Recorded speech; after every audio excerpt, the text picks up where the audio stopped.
कांग्रेस विधायक नीरज शर्मा ने आज बल्लभगढ़ में प्रेस वार्ता करते हुए नगर निगम के 200 करोड़ घोटाले की फिर याद दिलाई और कहा कि अब इस घोटाले की जांच को सार्वजनिक किया जाए और बताया जाए किस किस तरह अफसर ने निगम के ठेकेदार सतवीर से गाड़ियां ली और विदेश यात्राएं कराई। उन्होंने कहा सीएजी की रिपोर्ट में 184 करोड़ रुपए बताए गए हैं, जिसमें बल्लभगढ़ विधानसभा के 160 करोड़ शामिल हैं। उन्होंने कहा, मेरा सरकार और स्थानीय विधायक और मंत्रियों से सवाल है कि यह सारे घोटाले क्यों किए गए। उन्होंने मांग की कि पकड़े गए ठेकेदार सतवीर के खातों को सार्वजनिक किया जाए, जिससे मालूम चल सके कि निगम के किन किन अफसरों को इन खातों के माध्यम से क्या क्या लाभ पहुंचा है। उन्होंने कहा कि 200 करोड़ के घोटाले को फिर से एक बार विधानसभा में उठाया जाएगा और इन मुद्दों को लेकर कांग्रेस घर घर तक जाएगी। वहीं कांग्रेस की पूर्व संसदीय सचिव शारदा राठौर ने कहा कि घोटाले 200 करोड़ से भी ज्यादा हैं और इन घोटालों को छुपाने के लिए निगम का रिकॉर्ड भी जलाया गया। उन्होंने कहा कि इतना बड़ा घोटाला मंत्रियों की नाक के नीचे कैसे हुआ। कैबिनेट मंत्री मूलचंद पर सीधा नाम लेकर उन्होंने कहा कि या तो वह खुद इस्तीफा दे दे या फिर मुख्यमंत्री बर्खास्त करे। उन्होंने आरोप लगाया कि कुल घोटाले का 90% घोटाला बल्लभगढ़ में हुआ। ऐसे में मंत्री की संपत्तियों की ईडी द्वारा जांच की जानी चाहिए। एक महीने के अंदर आपकी विधानसभा के 2 वार्डों के अंदर 35 करोड़ रुपया साइफन हो गया, जनता का चला गया और आपको पता नहीं लगा। वैसे आपको नारियल फोड़ने का इतना शौक है, दूसरों की विधानसभा में भी जाके फोड़ते। इलेक्शन मिनिस्टर रहते हुए सरेआम चुनाव की आदर्श आचार संहिता की धज्जियां उड़ाते। पीछे पन्ना प्रमुख सम्मेलन किया। आप क्या कम से कम आप जनता के पैसों के लिए सेवा नहीं कर सकते। मुझे नहीं लगता कि बल्लभगढ़ के अंदर 2000 वर्क ऑर्डर हुए होंगे 9 साल। आप एक पन्ना प्रमुख को एक वर्क ऑर्डर ही दे देते। आप जब उनको 100 फोटो के पीछे लगा सकते हो, उनको भोजन पानी करा सकते हो, भव्य सम्मेलन करा सकते हो और कसम से वो वोट के लिए खुश होते या नहीं होते, ये मैं दावे से कह रहा हूँ। अगर जो उन पन्ना प्रमुखों को घोटाला तो वैसे अभी तक 200 करोड़ की बात चल रही थी।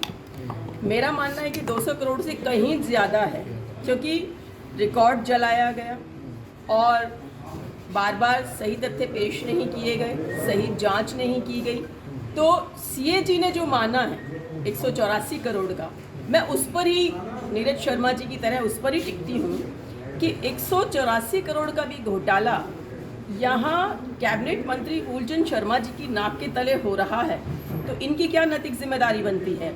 मैं इनसे इस्तीफे की मांग करती हूँ, क्योंकि सबसे बड़ी जिम्मेदारी इनकी बनती है कि ये सरकार में कैबिनेट मंत्री हैं और इनके खुद के जो इतने होटल पर होटल खुले जा रहे हैं, मैं उसकी भी जांच की मांग करती हूँ कि अगर कोई व्यक्ति 4 ईंट भी लगा ले तो विपक्ष का नेता हो तो ईडी के छापे पड़ जाते हैं। अरे इनके ऊपर भी कोई छापे डालने वाला है?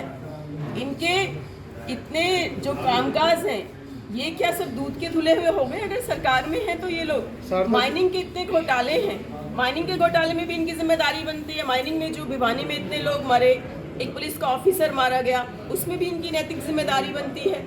तो मेरा ये मानना है कि मूलचंद शर्मा जी को नैतिकता के आधार पर इस्तीफा देना चाहिए या मनोहर लाल खट्टर जी को इनको बर्खास्त कर देना चाहिए, इनको हटा देना चाहिए। और साथ ही साथ हम इनके काले कारनामों की हम पर्दाफाश करेंगे, हम सड़कों पर प्रोटेस्ट करेंगे, हम नगर निगम का घेराव करेंगे और हम नीरज शर्मा जी का धन्यवाद करते हैं जो इतने बड़े घोटाले को इतना पेन लेकर इन्होंने उजागर किया है। तो हर जगह मैं कहती हूँ, आप मेरे नुक्कड़ सभाओं में भी देखिए, हर जगह मेरी स्पीच में होता है कि 200 करोड़ का घोटाला यहाँ बल्लभगढ़ में हुआ है, 90% घोटाला बल्लभगढ़ का है। आप ध्यान से सुनिए कभी मेरे भाषणों को। हर भाषण में जनता के बीच में जब भी होती हूँ, मैं इस घोटाले को अवश्य उठाती हूँ कि 90% घोटाला बल्लभगढ़ का हुआ है। तो ये कौन जिम्मेदार है? मैं बार बार मूलचंद शर्मा जी को जिम्मेदार ठहराती हूँ और आज भी जिम्मेदार ठहरा रही हूँ। मैं पुनः कह रही हूँ कि मैं हर मीटिंग में बोलती हूँ, हर कार्यकर्ताओं को संबोधित करते हुए हमेशा ये कहती हूँ, मैं जनता में जागरूकता फैला रही हूँ और जनता से हाँ करवाती हूँ। जनता कहती है। मैं पूछना चाहती हूँ कि इससे जब ये एमएलए नहीं थे, मंत्री नहीं थे, तो इनके कितने होटल थे? उसके बाद इनके कितने होटल बने, कितनी कहाँ प्रॉपर्टी है, इसकी ईडी से जांच होनी चाहिए। मैं तो कह रही हूँ और हमेशा मैं जनता के बीच में जाकर ये बात करती हूँ, जनता यस करती है। नेक्स्ट स्टेप क्या रहेगा? नेक्स्ट स्टेप रहेगा, हम प्रोटेस्ट करेंगे। विपक्ष में होने के नाते हम सरकार का घेराव करेंगे, सड़कों पर उतरेंगे, प्रोटेस्ट करेंगे, इस सोई हुई सरकार को जगाएंगे जो कुंभकर्ण की नींद सोई। सतवीरा ठेकेदार ने निकाले, उनमें से लगभग 150 करोड़ रुपया सिर्फ और सिर्फ बल्लभगढ़ विधानसभा का गया है। और अभी हमारी रिसर्च टीम ने 2 वार्डों की रिसर्च करी, 38 और 40 की। सिर्फ 1 महीने के अंदर 35 करोड़ रुपया उन 2 वार्डों में गया। मेरा प्रश्न है यहाँ के मंत्री जी से, स्थानीय विधायक से, कि आपकी इतनी सजगता थी, उसके रहते हुए इस तरीके के घोटाले कैसे हुए? आप चुप कैसे हैं? सतवीरा के अकाउंट सार्वजनिक किए जाएं कि अभी तक 3 गाड़ियां बरामद हुई हैं। टोटल कितनी गाड़ियां उसके अकाउंट से खरीदी गई, वो गाड़ियां कहाँ गई, किसने चलाई, किसने इस्तेमाल की, वो गाड़ियां कहाँ खड़ी हैं? सतवीरा किसकी सरपरस्ती में फल फूल रहा है, आप ये बता दीजिए। सरकार की सरपरस्ती में फल फूल रहा और किसकी में फूलेगा? नीरज शर्मा की में थोड़ी फूलेगा। नीरज शर्मा फुलाता तो इतनी आवाज़ थोड़ी लगाता, या सतवीरा के खिलाफ कपड़े उतारता या अपने जूते चप्पल उतारता।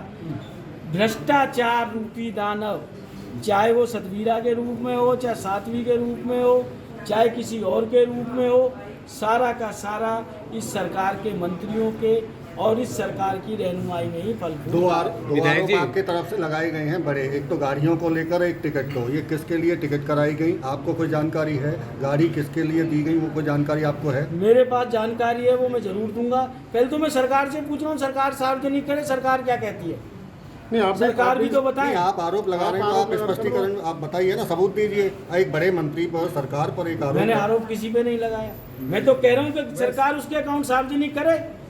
दूध का दूध, पानी का पानी हो जाएगा। कौन सी कंपनी के नाम से गाड़ी की पेमेंट गई है? सब दूध और पानी क्या है आप ही बता दो। कर लेते जब तक जांच पूरी दूध ना और हो पानी जाए। क्या है आप ही बता दो सर। बता दूंगा बहुत जल्दी। नहीं, विधायक साहब आप लगातार चाहूंगा कि इस विषय पे सरकार अपना पक्ष दे दे। पहले सरकार गलत पक्ष देगी तो मैं सही पक्ष भी पेश करूंगा। आप पहले नहीं करेंगे? नहीं, पहले नहीं करूंगा। अब तक आप दोस्त नहीं, मेरे को लगता था वो घोटाला 200 करोड़ का है, परंतु जब से सीएजी की रिपोर्ट आई है, सीएजी भारत सरकार की संस्था है और उसने इसको 183.83 करोड़ माना है। और उस विधानसभा में मैं भी बैठा था जिसमें ये सीएजी की रिपोर्ट आई। हमने भी उस रिपोर्ट को पढ़ा, हमने भी एक्सेप्ट किया। तो अब मुझे लगता है कि मुझे 200 करोड़ की जगह इस घोटाले को 183.83 कहना पड़ेगा। बाकी एक जानकारी आप उससे भी बड़ा है। बाकी जानकारी मैं आपकी बता दूं, खाली सतवीरा ही नहीं रहा, अभी और भी जांच चल रही है और भी कई सतवीरा ठेकेदार निकल के आएंगे। उनकी जांचें अभी नगर निगम ने पूरी करके नहीं दी। विधायक साहब, ये बीजेपी कहती थी कि कांग्रेस राज में बहुत भ्रष्टाचार है, आपको क्या लगता है कांग्रेस के भ्रष्टाचार ज़्यादा है या बीजेपी के? हमारे राज्य में कोई भ्रष्टाचार नहीं हुआ। 10 साल से सरकार है, दुनिया भर के केस डाल रखे हैं, चाहे नेताजी बैठे, चाहे हमारे बाबूजी रहे, चाहे हुड्डा साहब रहे। एक पैसे का भी भ्रष्टाचार हुआ है तो लाओ ना, करो बात, हमारी करें। क्यों नहीं कर रहे बात? अब तो 10 साल हो गए इनको राज करते करते। तो आप लोग चाहते हैं कि सतवीरा से पैसों की रिकवरी हो और आगे सतवीरा ने जहाँ जहाँ जिस पे जो पैसे खर्च करे हैं उनसे भी वो पैसे वापस दिलाए जाएं और शहर के विकास में वो पैसा लगाया